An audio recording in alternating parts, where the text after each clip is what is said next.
The best. Or worst food. What I ate. Check it out at the best or worst food, whatIate.blogspot.com. Sort of break it down like this. Oh, fantastic. He is one of the biggest meatballs on Twitter. I'm an idiot. No, that's okay. Nice to meet you. I'm Mike. Could you please take back Tim Tebow? Oh, awesome. College football in touch. I don't understand where these questions are coming from, Tom. That's about it for Manager's Corner. Go yourself and with your show coming up next on the Baltimore Oriole Baseball Network. I made a note about college sports, and the note just says college sports in general. Whammy! Can't do it. The changes that have happened in the Cub organization are multifold. Boogie boogie. Great stuff. Welcome back to Chicago Sports Update here on Intrepid Audio Productions. Just to all the listeners, thanks for listening. Welcome back to Chicago Sports Update here on IEP Podcast. This is Matt. And this is Brandon. And yes, we have the Final Four. So take it away, Mr. Commissioner. We start out with 64 characters. We're down to now 4. We held the Elite 8 in the movie March Madness this week. And thanks to all of those who voted, we now have a field of 4. In the From Page to Screen podcast region, the 4-seed Happy Gilmore went up against the 3-seed Jimmy Dugan. And the 3-seed Jimmy Dugan easily disposes of Happy Gilmore. In the Knights of the Video Game Table podcast region, it was the 8-seed Al Cervic taking on the 3-seed Brian Piccolo. And my hopes of all 4 3-seeds advancing is crushed as the 8-seed Al Cervic advances. In the Game Over Takeover podcast region, it was the 12-seed The Dude Big Lebowski making a strong run, taking on the 3-seed The Hanson Brothers, and it was close, but the 3-seed Hanson Brothers do advance. And finally, in the Lonely Robot comic region, it was the Cinderella Story, the 13-seed Dottie Henson taking on the 3-seed Shooter McGavin. So there were actually 2 characters from one movie, that being Happy Gilmore. The 3-seed Shooter McGavin advances, so there will be 1 in the Final Four from Happy Gilmore. So on the basically the left side of the bracket, it will be the 3-seed from the From Page to Screen podcast region, Jimmy Dugan, will be taking on the 8-seed from the Knights of the Video Game Table podcast region, Al Cervic. And on the other side, it will be the 3-seed, the Hanson Brothers from the Game Over Takeover podcast region, taking on the 3-seed from the Lonely Robot comic region, Shooter McGavin. So I did get 3 of the 3 seeds in, and then 8-seed Al Cervic making a run at it. So there you have it.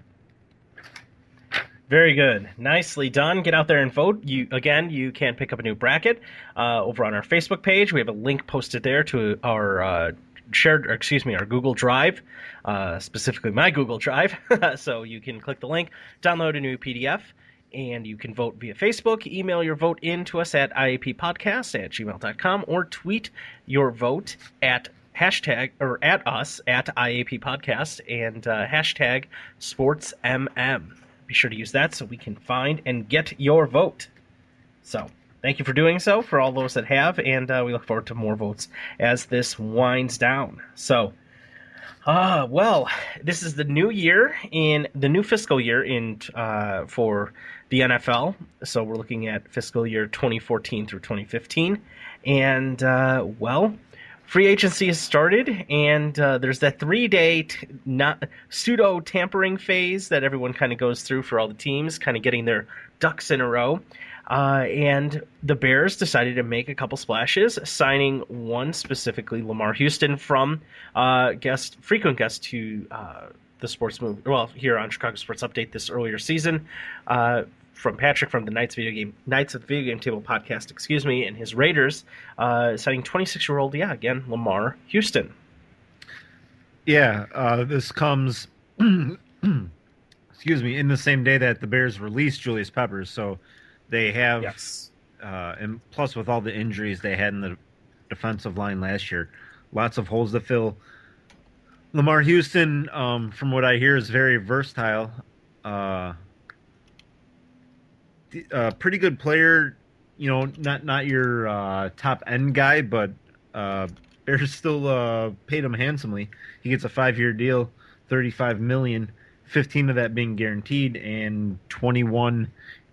It's front loaded, 21 of it being in the first 3 years. So a good deal for Lamar Houston, fits a need for the Bears. They say he can, play different types of defensive end, which is, what we've heard all offseason, that the Bears are sticking with the 4-3, but they'll be more versatile in their looks with it. So he kind of just like the perfect fit almost.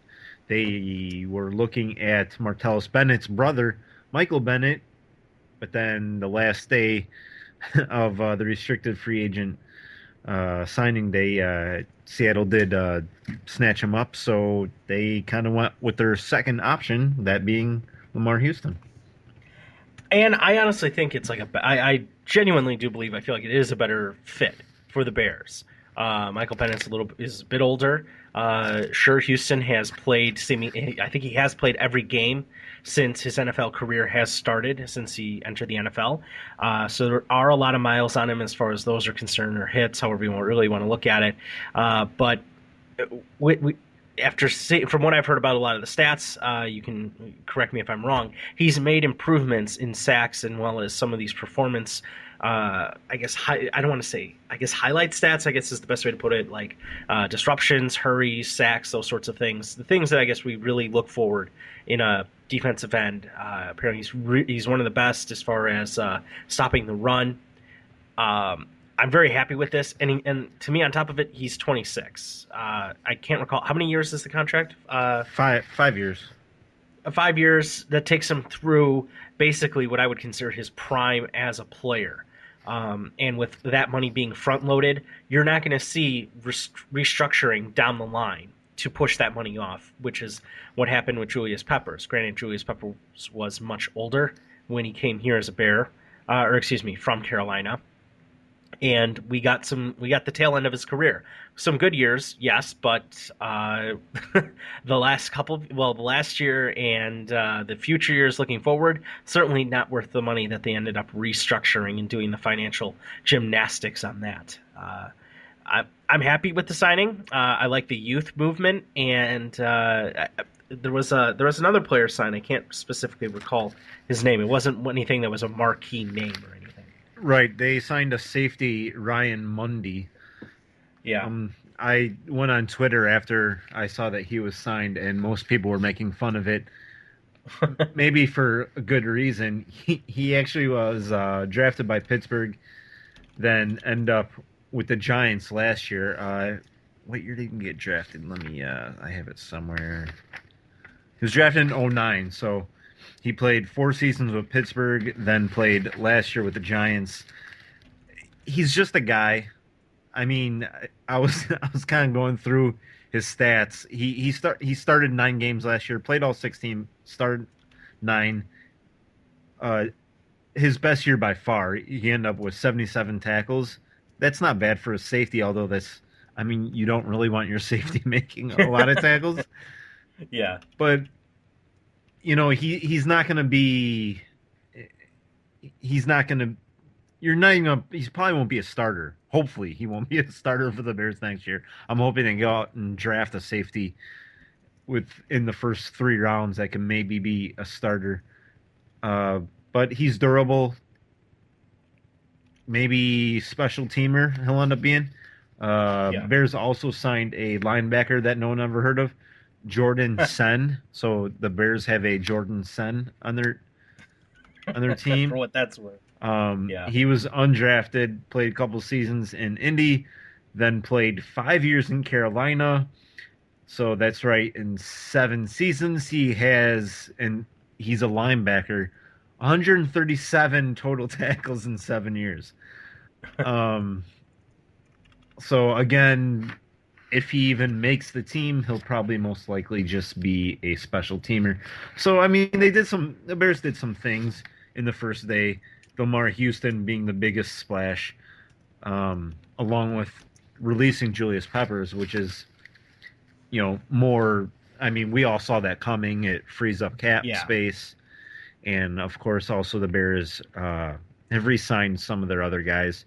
DJ Williams got another year today, so Yeah, and I guess the best way to look at it for him is this is really his. It's a repeat of last year in what we were hoping, specifically Bears fans and the Bears were hoping for DJ Williams. DJ Williams, of course, going down very early with a torn pectoral muscle. kind of like the whole Uh, Bears defense. I mean, yeah, they were all hurt by week 4. There was nothing left. exactly. So this is that sort of make or break year for him, not just for him in his career, but for him he has great motivation now to do his best to stay healthy, to get in fantastic shape, go out there and try to get another big money contract. So that's really where he's at. I'm very happy with what Phil Emery is doing as far as putting pieces together and supplementing what we hope from the draft. I think we have to say that, I think we can say that the Bears caught lightning in a bottle last year as far as the miraculous turnaround that their offensive line had. They got some patchwork pieces from free agency, nothing that was mind-blowingly awesome, but it really makes it even that much better when you hit on not only your first round draft pick, which you really should hit on your first round draft pick, but then having your fifth round draft pick hit as well. And it wasn't just us, it was everyone. But if you're a regular listener, you'll remember us questioning that first round pick. Yeah. And it ended up being a great pick. So hopefully he can do that this year. Hopefully he doesn't really scare us with like another what is he doing? It's just someone that we've heard of or we trust, someone with a little bit more of a background. That was the whole problem with Kyle Long, is he had only played like 8 games in college. Like, yeah, this is what you're drafting in the first round. The guy was never really played. So yeah, it was a questionable pick at the time, turned out to work well. And both free agency and the draft last year were focused on the offense. This year, obviously, the opposite, as the first day of free agency will tell you, and for good reason, as they were the worst defense in the NFL. And what scares me a little bit is, though, as the Bears on offense, aside from wide receiver, have zero depth. And I'm not really exaggerating much. I mean, they don't even have another tight end on the roster besides Martellus Bennett, because they just released Dante Rosario after they just signed him a couple days ago. That one's kind of a head scratcher. Plus, they don't have a second running back with the exception of what's his name, Ford, and he's mainly just a special teamer. He's not really a guy that you can count on in the actual running game. So there's some, and Josh McCown. I think he's going to end up somewhere else. And that's totally fine by me. He's drawn interest from 3 other teams, including Tampa Bay. Yeah, Tampa Bay, the Jets, as well as the Texans. I think he'll either end up in Tampa Bay or Houston. So I don't really see him in the New York. I think kind of how like the Florida Panthers are the Blackhawks South. I think that's going to be the Tampa Bay Bucks, as both McCown and Peanut Tillman both visiting yesterday and today. So it's really kind of funny, especially when I saw a couple tweets from. I can see Hester somebody from too. That I was just going to mention him, and that apparently Tampa Bay is maybe out on Devin Hester because they may seem like he is too expensive for him. Now, I know Lovie Smith, that's his guy. He loves Devin Hester, and Devin Hester loves Lovie. But you do not have to be stupid with your money. You do not have to make the same mistake that the Bears made circa what? That was 2007, 2008, I think? Yeah. When they signed him to, oh, yeah, you're going to be you're our number one wide receiver. We're going to pay you as such. So, Well, won't the market kind of dictate it? Like, man. if you're Tampa or any other team, to me, if I'm Devin Hester, I look at Kansas City over Tampa. Being Dave Tobe is in Kansas City, and that's who made you good, not Lovie Smith. Anyhow, if you're the Bucks, I mean, you can go, lowball Devin Hester, be like, this is our offer. Go see what we want you to go see what else you can get. And when Devin Hester realizes that people are not going to give him this kind of money, he can come back to the Bucks, or if he really, really wants to play for Lovey, he can tell that other team, like, okay, this is a better offer. I still want to talk to the Bucks one more time. He can tell them, so and so is offering me this. Can you guys match it or at least come close? I mean, I don't know if Devin and his agent or the Bucks are smart enough to do something like that, but to me it would make sense on both ends to do something like that. Yeah, it's funny because I feel like the if Devin Hester gets the pseudo the pseudo Brian Urlacher treatment from Lovie Smith, that'll be really, really pretty hilarious. Because it's not like he has any specific ties to the Tampa region, to that market, to that team, even outside of his previous relationship with Lovie Smith. Well, he is from Florida, isn't he? True, he was a Hurricane. So I believe. Yeah, I mean, it's not Tampa, but I mean, at least it's in the area a little bit. Yeah, same state. That's fine. I get that, but to see it. I don't know who else. I agree with you. I think Kansas City will be a fantastic destination for him because, well, and they're a better team. You have a better team. They're a better team. Yeah, they're a better team. And if you play number 2 to Dexter McCluster, I don't see anything wrong with that. Ooh, I really do. I could be wrong, but I believe he's unrestricted free agent and looking to leave. So I mean, you could be the number 1. I mean, I might be wrong on that, but I swear I saw his name today as one of the, free agents still not signed. So wow. Oh wow, yeah, that would be great. Yeah, I don't know. I'm very happy with what they're what the Bears are doing right now. They're not being foolish with their money. They're not being, penny wise, pound foolish or anything like that. But they are in a tight. Getting another $9 million in releasing Julius Peppers to free up some cap space is great, but it's not blockbuster money. And going forward, okay, that does do a fair amount. But right now, this year, I don't know what else is out there that they can go get and that they can kind of cherry pick. Yeah, we saw DeMarcus Ware got released as well. Go ahead. I'm sorry to interrupt you. McCluster actually signed today with Tennessee. That's where I saw his name. So yeah, so he's out. So job's all yours. Yeah, so okay, I retract what I said, and there you go, Devin Hester. You can reunite with Dave Tobe, the man that made you, and who I really wish was still with the Bears, but that's okay. He decided to take the same job down in KC. Okay, but yeah, they're a good team. I fully expect them to be very competitive in the AFC. I would hope so. Oh boy, I mean they gotta get past the Raiders, but oh yeah, yikes, they're coming. They're coming for you. I know that's a shot, Derek Patrick. McFadden. I apologize, Patrick. I know it's a shot. Derek McFadden re-ups for another year. So it's on him now, Patrick. It's up now on McFadden to succeed.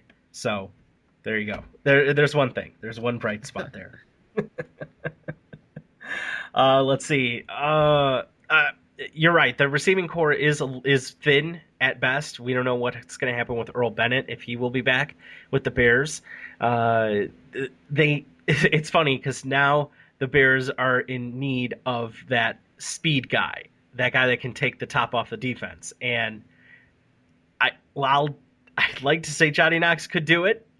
He can't do it He's anymore. not playing he's not playing ever. It's ever. So now they can try to go out and find that, but I don't know who that player is. I don't expect Steve Smith to come up here and try to get something. I mean, I'd love to see it personally, but then again, I'm also thinking, Steve Smith in the prime of his career. Yeah, you're not getting that Steve Smith, even if Steve Smith comes here. Haven't we seen the old Carolina receiver come to town one too many times? Gosh. Don't need to do that again, do we? Yeah, we don't. I forgot. I put that out of my mind. Oh gosh. Yeah. So that's so far been NFL free agency. A few splashes here and there. It's fun. It is exciting, and I forgot how much fun it really can be, because I think especially NFL free agency, more so than MLB free agency, MLB is so much more of a slow process where you're trying to get as many teams into the bidding as possible. But with the NFL, that 3-day period leading up to it, where anyone can talk to anyone seemingly, but no offers can be officially made. Wink, wink, nudge, nudge. It's kind of funny. It's a nice little table setter, so players can get the idea of where they want to go and where they want to spend the next part of their career. So it is fun. It's one of the more fun days, and I think the last time I was excited, really, really excited for NFL free agency was when Julius Peppers was signed. I was gonna bring up that day. You talk about the way it's structured. The first day of NFL free agency can be so fun. I remember that day.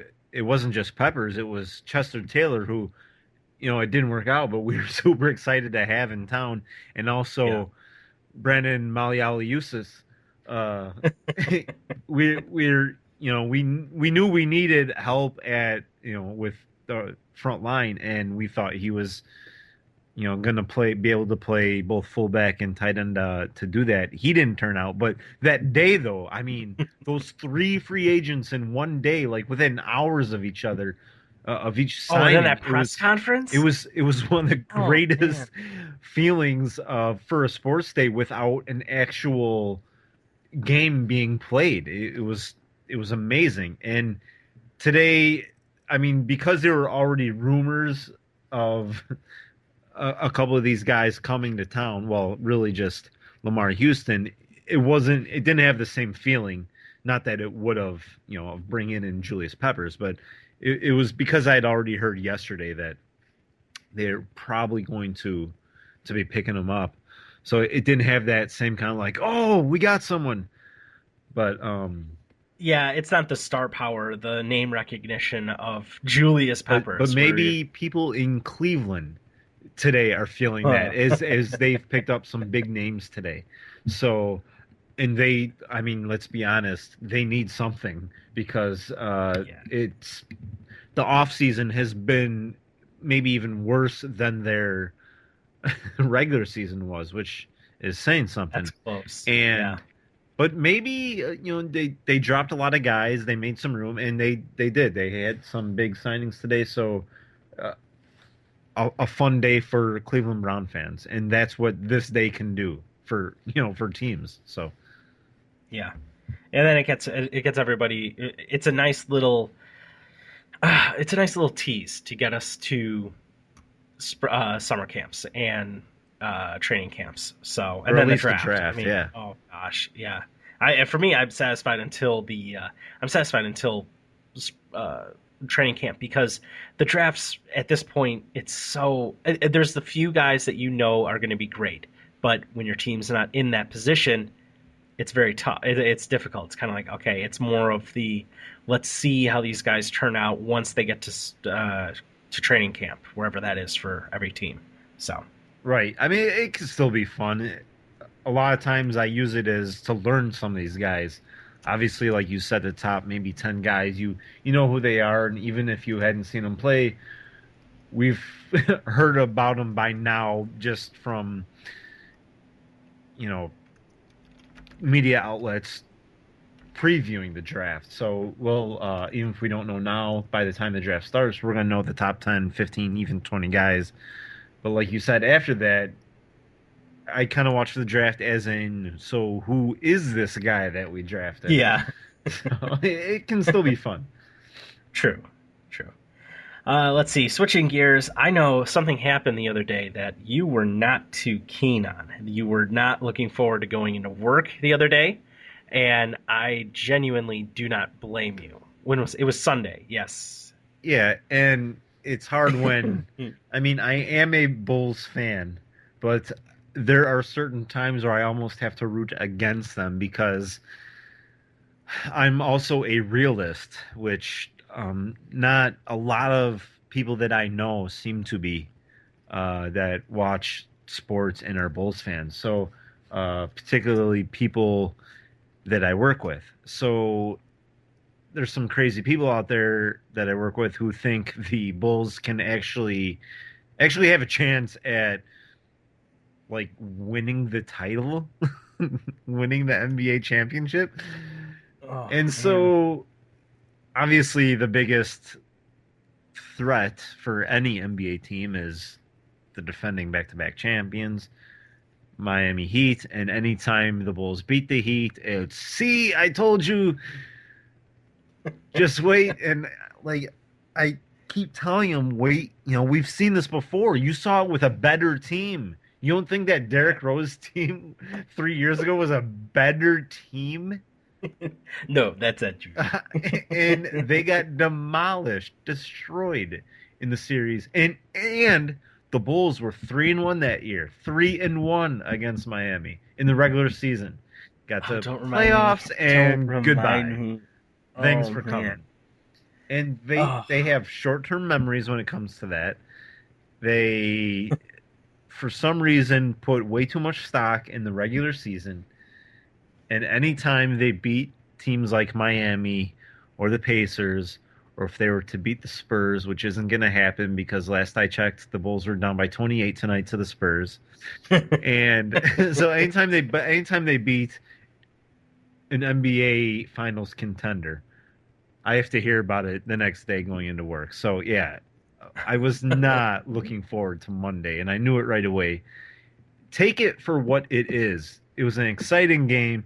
You should be happy that the Bulls won because there's no more tanking because they're beyond that now. They're too good of a team.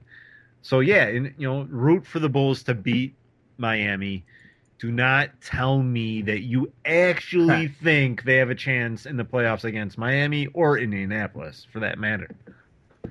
Yeah, it's frustrating when that happens. I really almost wish they retitle the regular season and just call it the exhibition season because that's all it's pretty much worth. Because don't tell the Knicks. You look at.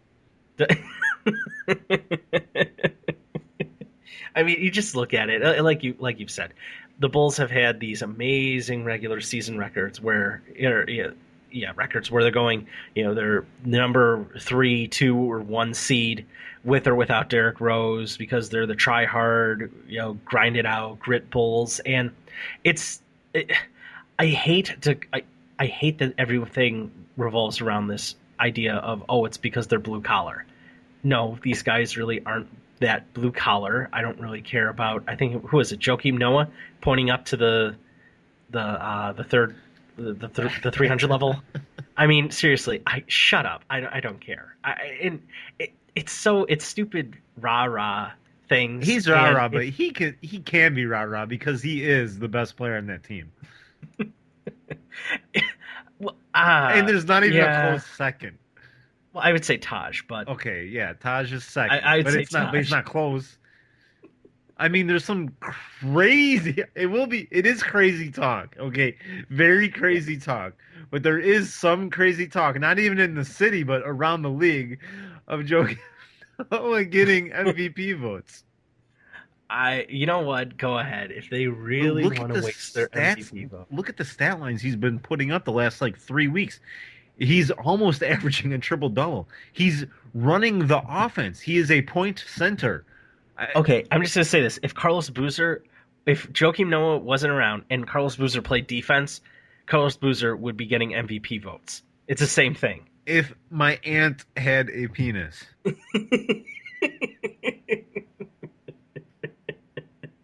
Okay, Boozer doesn't play defense. Yes. And even though he's a scorer, doesn't attack the basket like, to me, a power forward should. I agree. I remember it's a mirage. This Bulls team is a mirage, and it's fool's gold. I just wish everyone would really understand that, because look at what we got. Look at what happened when the offense was quote unquote clicking in his first year here with the Bulls, and he was averaging 20 points and getting about, he was putting up double doubles, 15, 20 points and 10 rebounds. It's it's kind of like, oh, that was so good. Yeah, when he can do that, but he doesn't play defense. He doesn't do what the Bulls system is supposed to do, or I should say the Thibodeau system is there to do. I don't know. It's so foolish. It's just, that's the best way I can put it. I mean, this is an offense that created value for Nate Robinson. This made Nate Robinson look good. This makes J.D. Augustine look good. That's why I can't understand how Jimmer isn't averaging 20 points yet. Why is he not on the court? He probably is tonight. I mean, just look at that. Just look at it like that, Bulls fans, and really think about it. Does everyone now all of a sudden want to keep Carlos Boozer? If you got what you saw that first year with him, no, because he doesn't play defense. Do you want Do you really, really want Nate Robinson back? I'd Actually, like him on this team. I'd like him on this team right now. It would make the Taco Bell commercial more interesting. It really would. Because I don't think they would get out of the Bulls locker room, because was he not in Denver? He's in Denver now? Yeah, he's in Denver. Yeah. Thank you for Taco Bell. I know that now. I didn't know. I thought he went to Houston.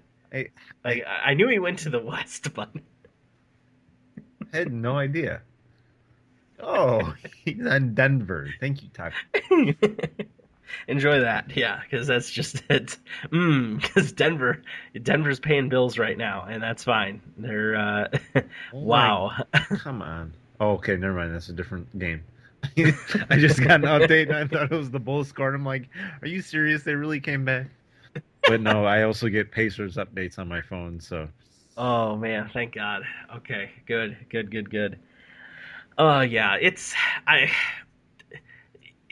what else can we say? They're just the try-hard Bulls, and when you try hard during the regular season, yeah, you're going to get in good position for, a decent position for the playoffs, but you're out of contention for everything else, for the things that matter and get you closer to winning a championship. And that's something that we've kind of tried to shift here on CSU. So, yeah, well, I mean, unless Derrick Rose ever comes back healthy, which I doubt will ever happen.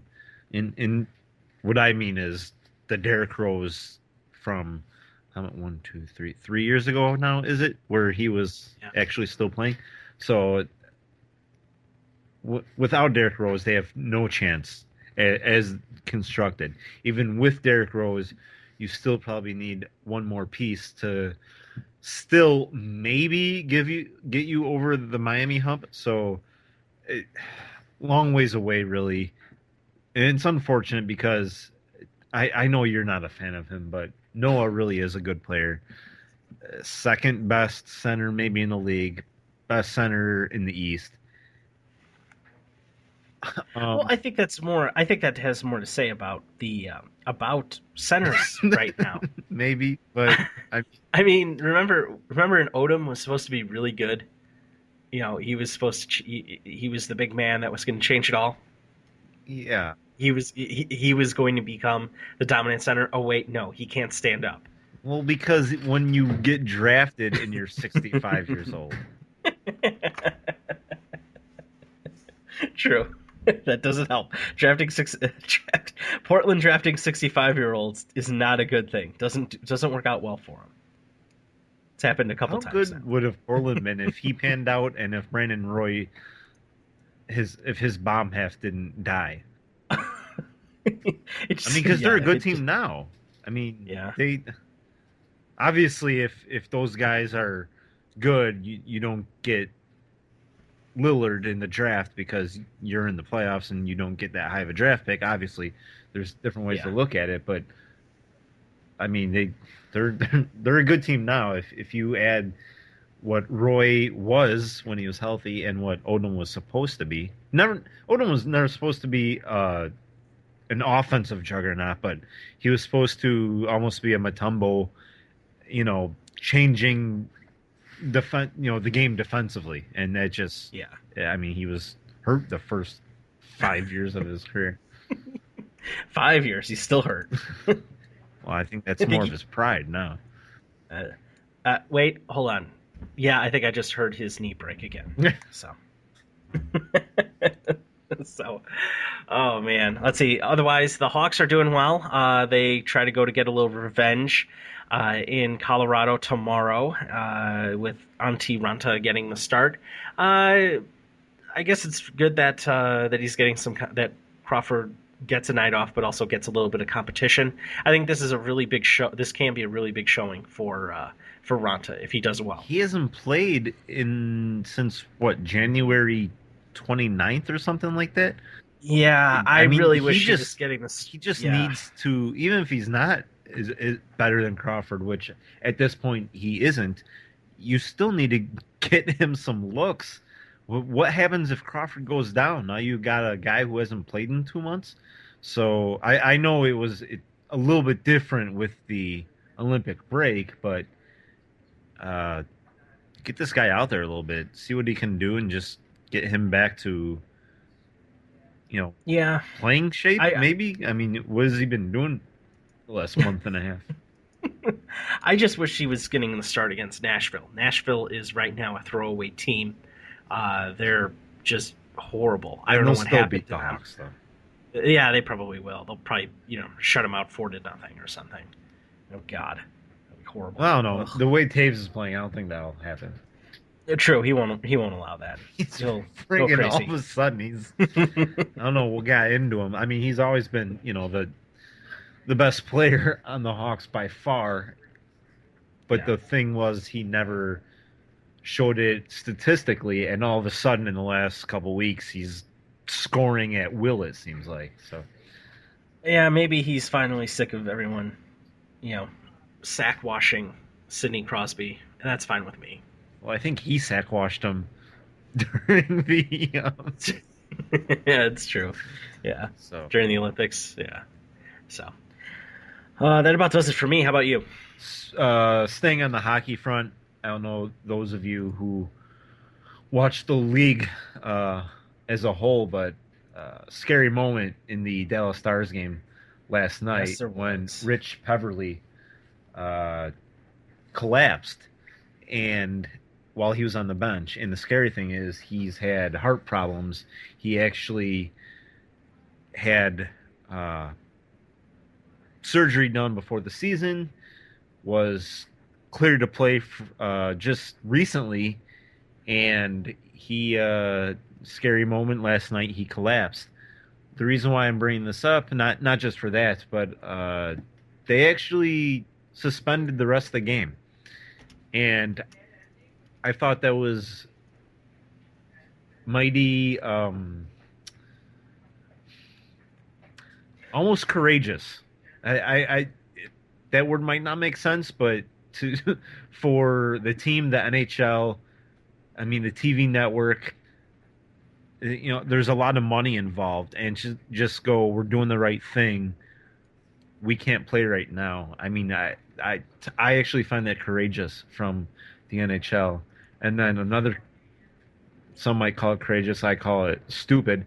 When Peverly comes to in the locker room, he actually asked how much time was left in the period, because he's crazy and he's a hockey player and wanted to get back out there and play. And they're like, no, dude, you're going to the hospital.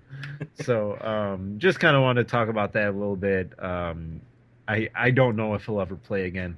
I don't think he should, just because health is most important, and Yeah. hope he recovers fully. Though I hear he's doing better, and that's great news.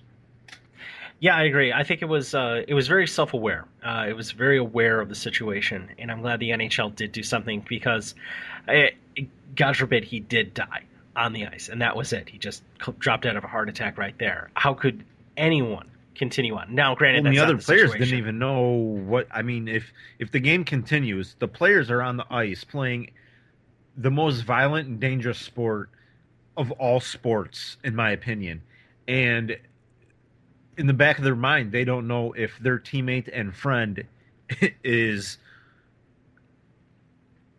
dying, dead, okay. I mean, they don't know. You know what I mean? Yeah. How can you play any sport, let alone hockey, with that on your mind? So for that reason alone, I think it was a very smart idea to stop the game. I agree. I don't know what they would do. It's funny because it almost feels like they're talking on both sides of their mouth. Because, and I'm not trying to bash the NHL here, but when you see a player go down with a severe injury, if it is a head injury or a neck injury or something like that, on the ice, the game will continue, or the game does continue. and They're not suspending play. there was a goalie. This was a few years ago, who got slit in the throat with a Yeah, I skate. remember that. And I remember that. they said he was basically minutes away from dying. Like if he didn't Yeah. get to the hospital, like if he got there 15 minutes later, he'd probably have been dead from bleeding to death. So maybe because that's an in-game situation, and they feel like they know exactly what happened. Where at first This coming out of the blue, they yeah. didn't know why he collapsed. They didn't know why he passed out. Maybe that's a scary, and I don't know how quickly they decided to postpone the rest of the game. I don't know if it was an immediate like, oh, he passed out, we need to postpone the rest of this game, or if it was once they got in the back and they realized he went under cardiac arrest for a moment. If that's why it happened, or when it happened, I should say. So, I don't know how soon that call was made. Obviously, I saw on Twitter and updates on my phone when they got the news, but I don't know like on the ice and in the building when it actually happened. So I don't know the protocol or whatever. Yeah. So, good for them for realizing the situation and being very aware and respectful for the situation, because that would be a tremendous loss for the NHL as a whole. You'd never want to see that happen. There was another goalie. What's his name? Oh gosh, he's up in Minnesota. He's not the starter anymore, but he has, I believe, MS. I think that is his condition. And there's been a lot of talk about him and his courageousness in battling the disease and and playing through that and trying to work through that. I think he's out again. Yeah, if that's I'm what not I'm saying. mistaken. He might be out for the rest of the year. I think he had like another episode or something.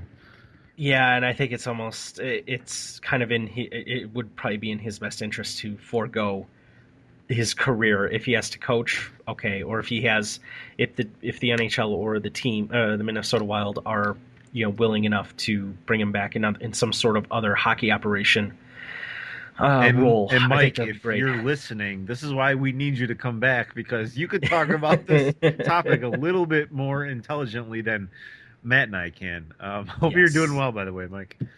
Absolutely. Hope you are doing well. Let's see. Hope work's going well as everything with the family. Let's see. You got anything else going on? Not really. Waiting for the Cubs and Sox to head north. I don't really have any other baseball news besides that. Kind of just waiting for them, Yeah, same here. I'm just excited to see games that matter. Heck, I just want to see them on my TV. I don't care if it's if it's delayed or anything. It'd just be nice. I want to know when the Twins will be able to start playing home games, because it's not like this winter has been a easy one. It can only be worse in Minneapolis, I'm assuming. And they no longer have a dome, not even a retractable roof. Why would you not even put a retractable roof on it? What are you thinking? They're not going to be able to play a home game until like August. They're going to be playing like quadruple headers for like 3 weeks in a row to catch up. You know what they'll do? They'll just go to They'll go to Milwaukee and they'll play when the Brewers aren't there. Or it'll be like split squad. Not split squad. Yeah. It'll be like a double header. There'll be 4 teams in the building. Oh my gosh. Oh gosh. Wow. Ugh. Stupid Minnesota. Oh man. So stupid. But that's all right. You got anything else? That is about it. All right. Any special mentions, thank yous, or shout-outs? Again, thank you for all those who have voted.